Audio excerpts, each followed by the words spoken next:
kotorannya itu ada di mana-mana? Ada di mana-mana di sekitar rumahnya apa. Ketika dia kencing, ketika dia BAB, itu selalu membaca bacaan Al-Quran atau bahkan syahadat. Dan saya juga diceritakan nih oleh Pak De saya atau abah saya tersebut, diceritakan bahwasanya dia itu meminta nyawa seseorang. Dan si kalau tersebut itu sedang membenturkan kepalanya ke batu kali.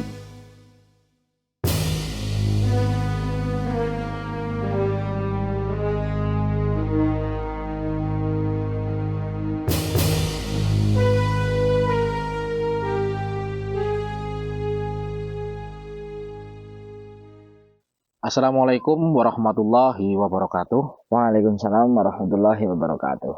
Selamat malam Sobat Jaringan Misteri. Bagaimana kabarnya? Semoga selalu dalam lindungan Allah Subhanahu wa Ta'ala. Amin, amin. Hari ini saya, Manda dan tim akan menceritakan sebuah kisah nyata yang akan diceritakan oleh Mas Soki Kencleng ya. Ya. Mas Soki Kencleng ini sebutan Nama samaran. nama samarannya. Iya. Ya. Nama panggung ya. Iya. Nah, baik. Mas Soki gimana, sehat? Alhamdulillah sehat. Profesinya sekarang ngapain ini Mas Soki? Menjadi teknisi komputer. Teknisi komputer ya. Iya. Teman-teman, barangkali ada yang ingin merakit komputer bisa ke Mas Soki ya. Iya. Harga teman ya Mas Soki ya. Betul. Iya, baik. Ini kisahnya Mas Soki, kisahnya mengobati orang yang terkena gangguan goib ya. Iya. Gangguan goib seperti apa itu Mas Soki? Gangguan goibnya seperti dia tuh kerasukan genderuwo, Ya. terus ada juga nenek, dan terakhir itu ada raja jin. Oh, baik. Tahan dulu ya Mas Soki ya ceritanya. Sebelum kita mulai podcastnya, jangan lupa like, komen, subscribe. Tolong banget di subscribe ya teman-teman, biar kami dan tim semangat membuat konten-konten horor seperti ini ya teman-teman. Tanpa berlama-lama lagi, Jaringan Misteri selalu ada yang mengawasi. Inilah kisah Mas Soki.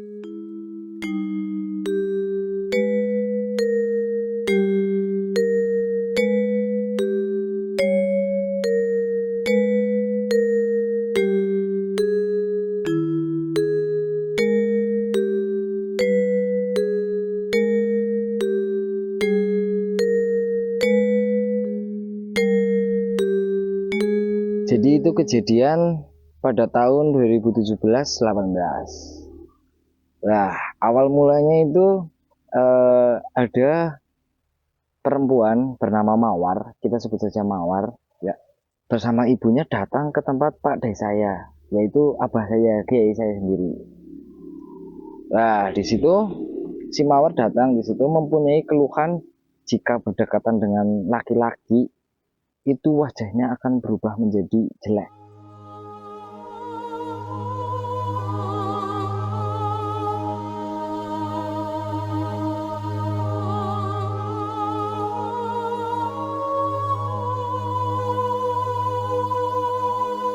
Dan dia memiliki jerawat banyak banget di seluruh wajah yang cantik tersebut. Dan dia sudah berobat ke berbagai dokter sampai khusus untuk kecantikan itu sampai habis puluhan juta, tapi tidak ada perubahan di dalam dirinya. Tetap ada jerawatnya. Nah, dia konsultasi ke Pak De saya, apa yang dia keluhkan, apa yang dia rasakan. Dan ternyata setelah diinterogasi, si Mawar tersebut itu pernah menolak tunangan. Nah, cara bahasa orang Jawanya saya itu disebut dengan gendam, agar dia tidak memiliki laki-laki lain. Dan pada otaknya juga dia hanya membayangkan si mantan tersebut. Lalu pada akhirnya Pak De saya menganjurkan untuk mandi dan ambil air wudhu di Paturaden Pancuran 7. Nah, setelah 7 hari ke sana rutin, alhamdulillah sembuh dan wajah aslinya kembali jadi cantik. Nah, lalu di dalam keluarga besarnya si Mawar itu ada saudara yang terkena gangguan goib. Nah, lalu setelah beberapa hari dari sembuhnya si Mawar, 3 hari kemudian si Mawar menghubungi kami di sini, menghubungi bahwasanya ada saudara yang terkena gangguan goib, Guna-guna ya. guna-guna. Nah, lalu kita coba cek dulu ke sana bersama Abah atau pada saya tersebut. Kita cek dulu ke sana memastikan bahwasanya apa betul terkena goib seperti itu. Nah, coba kita bawa dulu ke medis untuk di-scan segala macam, apakah di situ ada indikasi penyakit seperti itu. Nah, setelah kita pastikan ternyata di situ di medis itu tidak ada indikasi penyakit apapun. Bersih ya. Bersih itu, bersih. Tapi di situ orang yang mengalami gangguan goib tersebut, di situ dia sering ngomong sendiri. Contohnya seperti apa Mas Oki? Ya, dia mengeluarkan aib-aibnya diri sendiri seperti itu. Lalu dia juga emosional, sering marah-marah. Pokoknya apa aja yang di depannya bisa remuk lah, hancur lah. Bahasanya seperti itu. Tiba-tiba, secara tiba-tiba itu kayak gitu, kumat-kumatan bahasanya. Ini saya potong dulu ya Mas Oki. Oke. Ini gangguan yang seperti itu maksudnya yang aib-aibnya itu yang seperti apa, boleh disebutkan atau enggak Mas Oki? Boleh sih. Dia menyebutkan pernah mengambil kayu milik orang gitu, terus lalu menghamili perempuan nggak bertanggung jawab, terus banyak lagi yang lainnya yang parah-parah tentunya lah. Semasa dia muda seperti itu ya. Nah, waktu itu akhirnya dibawa ke sini Ke tempat apa? ke tempat Abah untuk dilakukan rehabilitas bahasanya. Lalu dia dibacakan berbagai sholawat atau dzikir. Dia kembali normal selama beberapa jam. Lalu dia bertambah lagi, tambah parah lagi. Di situ dia termasuk kemasukan 3 jin lah bahasanya, 3 iblis atau jin. Supaya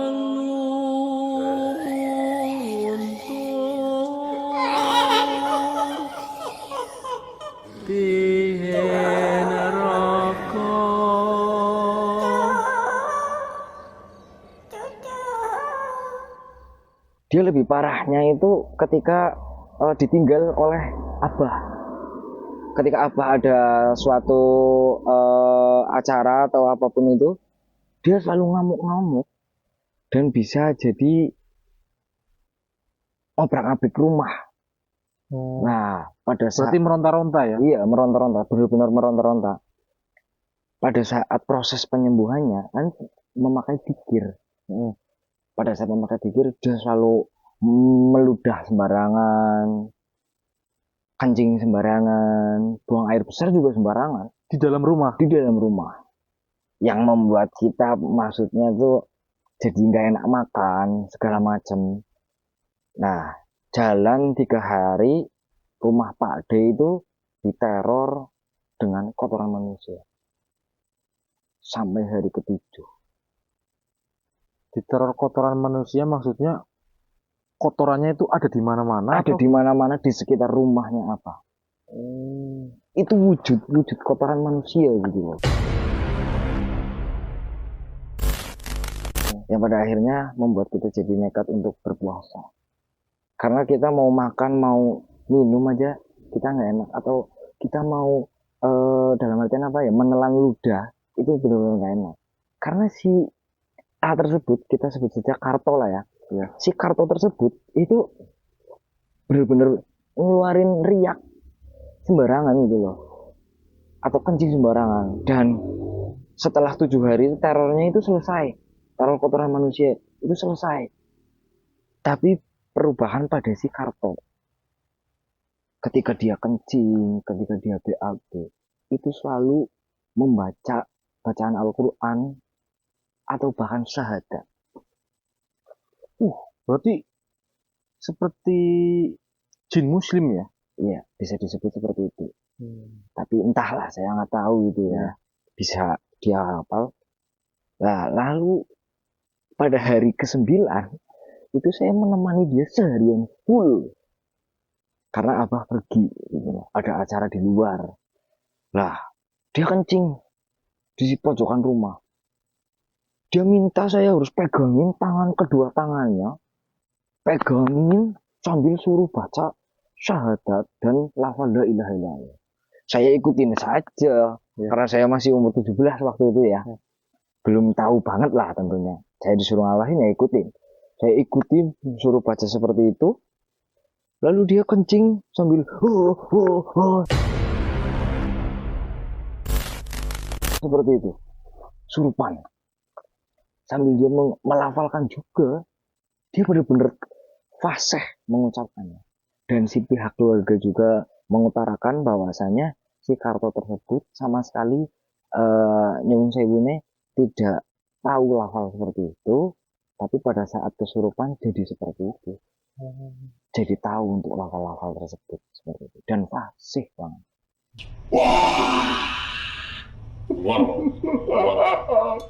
Ayel. Srekosoreku. Sabar ya, Pak. Aku ini kongkong aku. Setelah itu, setelah kejadian tersebut ya, si Karto tersebut itu menghilang. Lalu kayak saya telepon ke Pak Ade saya untuk segera pulang karena si Karto itu menghilang. Kita cari itu, muter-muter di sekeliling rumah, itu nggak ketemu.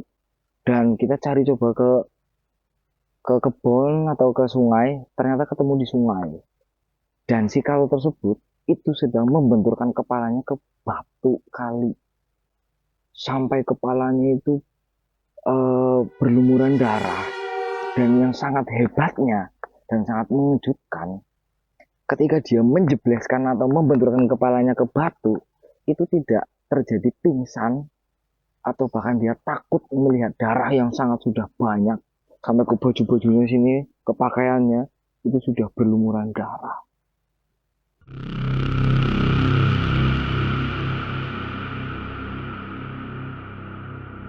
Singkat cerita, pada hari ke-13 di situ abah saya memasuki ruangan dengan si pasien atau si Karto tersebut. Di situ bernegosiasi. Setelah kita sudah mengeluarkan apa yang kita sudah miliki, ilmu yang kita sudah miliki, kita kerahkan. Namun pada hari ke-13 tersebut ternyata semakin kesini semakin berat. Pada akhirnya pada saya meminta untuk negosiasi dan pada saya juga tahu bahwasanya di situ sudah ada 3 dukun. Namun kalau jika dilanjutkan maka bakal jadi masalah yang sangat besar. Pada akhirnya abah saya memberanikan diri untuk menentukan. Dan abah saya masuk ke ruangan tersebut sama pasien tersebut bernegosiasi dengan 3 sosok makhluk tersebut ya.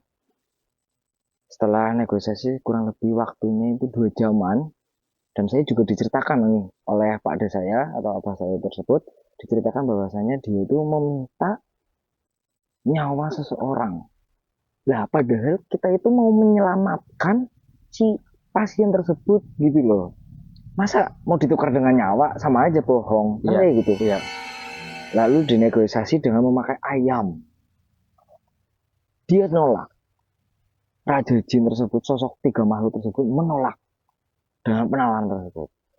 Pada akhirnya setelah dinegosiasi, karena si pasien tersebut memiliki kambing di rumahnya, ada 2 kambing, pada akhirnya mau untuk dinegosiasi diganti dengan nyawa kambing.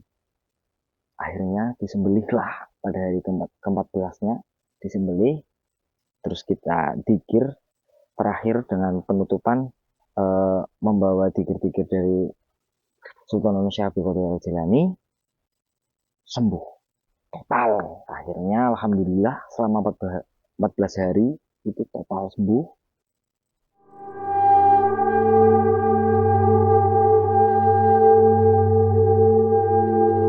Namun sarafnya sudah tidak tertolong, sama sekali sudah tidak tertolong untuk sarafnya. Kejiwaannya itu ya. Iya, ibaratnya kalau di rumah sakit, di medis ya, itu amnesia bahasanya.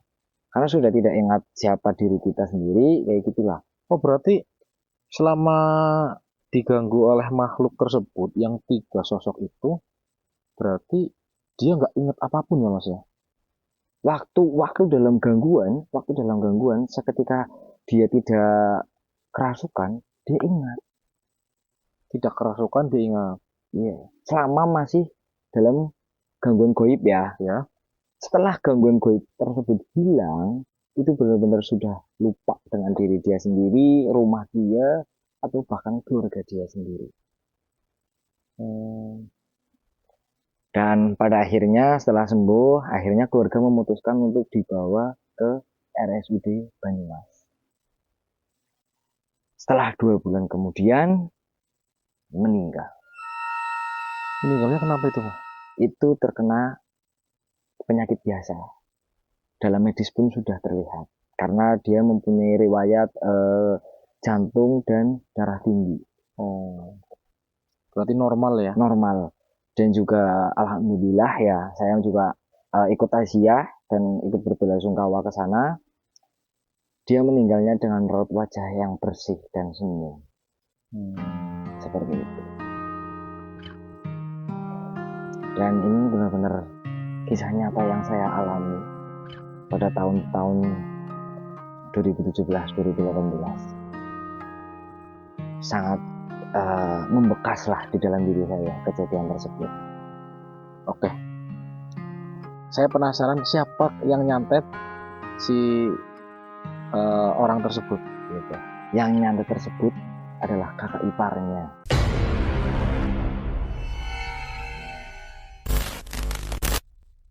Kakak iparnya sendiri. Betul. Itu boleh tahu nggak karena apa? Maksudnya karena warisan atau apa mungkin? Bukan. Jadi itu hanya dengan iri sosial. Jadi si korban tersebut itu adalah pengusaha kayu. Dan si kakak iparnya itu mengikuti jejaknya. Namun di beda tempat. Tapi si korban tersebut itu memiliki harta yang sangat melimpah pada saat itu. Nah, namun si kakak ipar tersebut itu sama sekali tidak membawa perubahan harta lah ya, tentunya Cemburu lah ya. cemburu sosial. Namun jadi malah memakan korban lah. Niatnya memakan korban agar si rezeki si A tersebut, si korban tersebut itu masuk ke kakak iparnya. Seperti itu. Ya, Mas Oki, ada satu lagi pertanyaan ini Mas Oki. Ya. Saya penasaran dengan sosok kakak iparnya yang sekarang ini, keadaannya bagaimana Mas Oki? Berbalik. Kondisinya sekarang berbalik. Sekarang dia yang terkena tersebut perbuatannya. Bahasa alamnya itu azab. Kena azab ya? Berarti sekarang sakit-sakitan ya Mas Oki? Sakit-sakitan, terus juga lebih parah dari si korban tersebut. Tapi masih hidup ya? Mas. Ini untuk cerita ini itu masih di daerah Cilacap kayak Mas Oki ya? Masih. Cuman desanya nggak perlu disebutkan lah ya? Baik. Terus satu lagi Mas Oki, mungkin ada pesan-pesan untuk teman-teman yang sedang menonton ini. Gimana pesan-pesannya untuk teman-teman yang menonton? Kesan dan pesan atau nasihat gitu. Saya titip pesan untuk teman-teman jaringan misteri. Dari kisah ini yang saya alami itu diambil hikmahnya. Jadi kalau di zaman sekarang itu memakai hal gaib sudah tidak zaman, dan dari dulu juga sebenarnya bukan hal yang baik lah. Kalau kita iri dengan teman atau saudara segala macam, itu kita buktikan saja dengan usaha yang kita miliki atau keterampilan yang kita miliki, kita buktikan dengan jalur yang benar. Karena rezeki itu tidak akan kemana, dan takdir rezeki itu bisa dirubah dengan diri kalian sendiri. Baik, sangat bagus sekali ini teman-teman, pesan dari Mas Oki. Ambil baiknya, buang buruknya ya Mas Oki ya. Betul. Mungkin cukup ya Mas Oki ya kisahnya ya. Cukup. Oke. Begitu kisah dari Mas Oki. Billahi taufiq wal hidayah. Wassalamualaikum warahmatullahi wabarakatuh. Waalaikumsalam warahmatullahi wabarakatuh.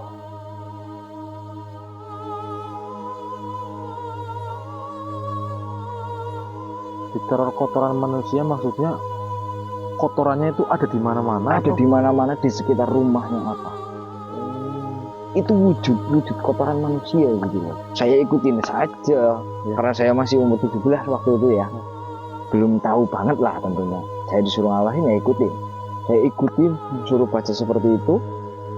Lalu dia kencing sambil Saya penasaran siapa yang nyantet si orang tersebut gitu. yang nyantet tersebut adalah ipar.